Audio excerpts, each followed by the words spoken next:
Michael Harris, 36, lived in the suburbs of Portland, Oregon.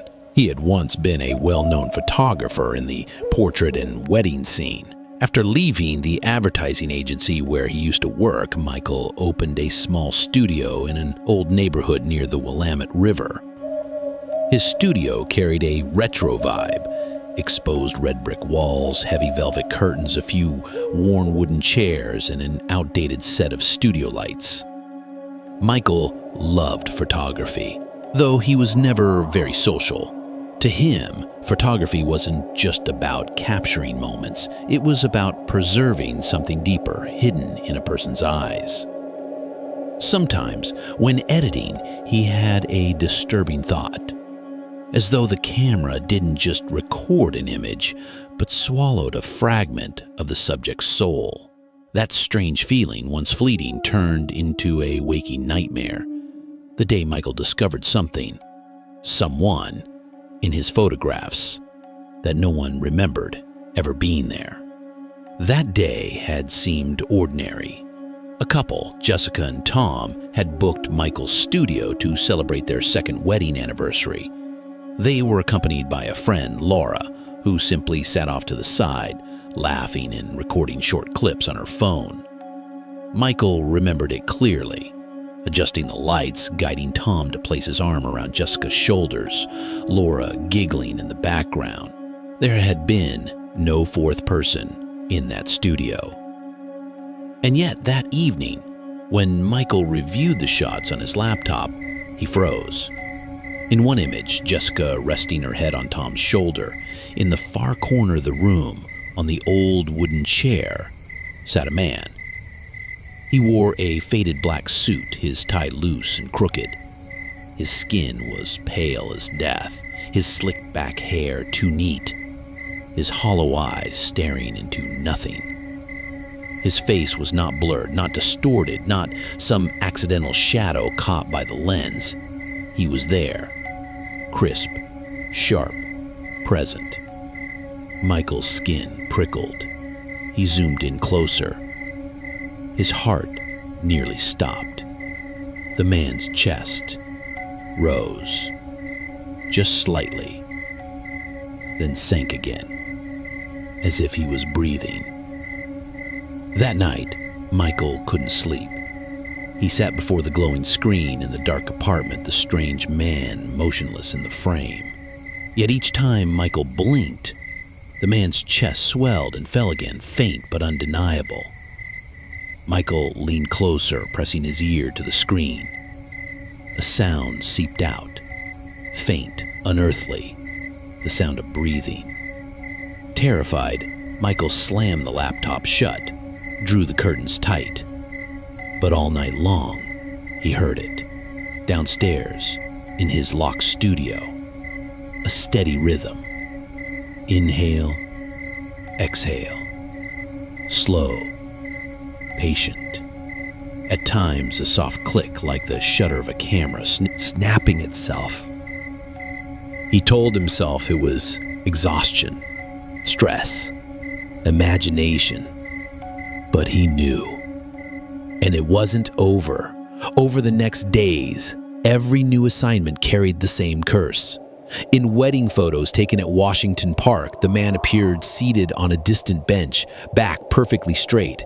In a child's portrait session, he reflected in the dressing room mirror, blurry but unmistakable. Once, he was visible in the black of a client's pupil, standing right at the lens. Always there, always breathing. And every time Michael reviewed the photos, the breathing grew stronger.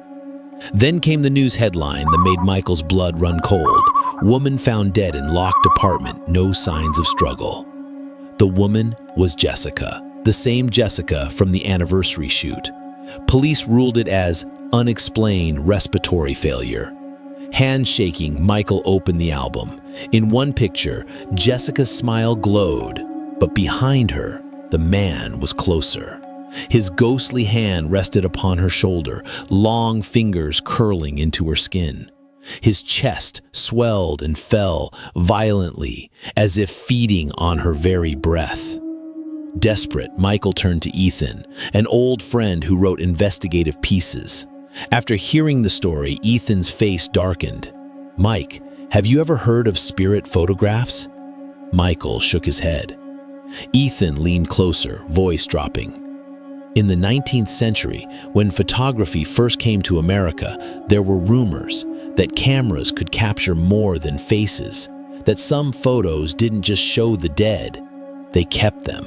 They called them spirit images. Some photographers disappeared after capturing them. Ethan paused. "They say, the more you look, the stronger it gets, until the day it steps out of the picture." Michael's stomach twisted. He didn't need Ethan to finish the sentence. He already knew. From then on, the studio became a nightmare. At night, Michael heard the wooden chair creak as though someone sat down. Misty condensation appeared in the changing room mirror. Sometimes the camera powered on by itself, flashes blinding the empty space. No matter how many times he deleted the files, the folder named Breath reappeared on his desktop each morning. Inside, fresh photos of his own studio, dark, empty, except not empty. The man grew closer in every frame. Michael tried burning the prints in his fireplace. The flames roared, then died abruptly. In the ashes, the man's silhouette remained, faint but indestructible. He stopped answering calls, stopped taking clients, bottles piled up. His eyes sunk with sleepless nights. The more he avoided the man, the more present he became. In the latest photo, the chair was empty. The man was standing, one step nearer. One night, Michael woke to feel icy breath against his cheek. He switched on the light. The chair in the middle of the room was drenched in dew, as though someone had been sitting there for hours. He knew the man was coming. October 31st, Halloween. Rain lashed down over Portland. Michael decided it had to end. He carried his camera to the St. John's Bridge, rain soaking his clothes, his hands trembling. He would cast the cursed device into the river, but when he powered the LCD screen, he froze. The man was no longer in the corner. He was inches from the lens. His hollow eyes stared straight into Michael's. His chest heaved like a starving beast. From the camera's speaker seeped a guttural wheeze.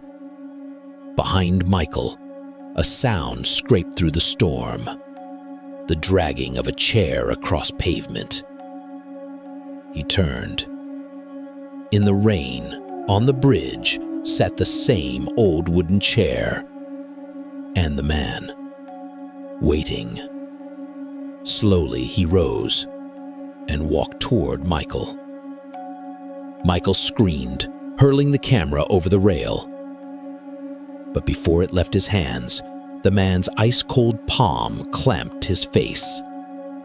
Freezing breath forced itself down Michael's throat. He choked, flailing, vision dimming. His last breath mingled with the rain. The next morning, police found Michael's body on the bridge, slumped against the rail. His eyes wide, his mouth frozen open, as if gasping for air that would never come. The camera was found snagged against the metal below the bridge. Inside the memory card, only one photo remained. A dark room, the wooden chair at its center. On the chair sat Michael Harris, upright, face ghostly pale, eyes empty, lips blue, his chest slightly raised, as if still breathing. A photographer once accidentally captured a figure not of this world, and in the end, became its next victim. But was that truly the end? The camera still exists. The final photograph still exists. And sometimes, things that breathe never stop. If you felt a shiver just now, if you sensed someone watching you from behind your screen, remember, darkness never sleeps.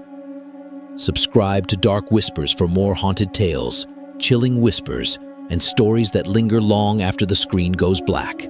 Each episode opens a new door into horror, where the line between life and death blurs into silence. Before you turn off the lights tonight, take one last look at your old photographs.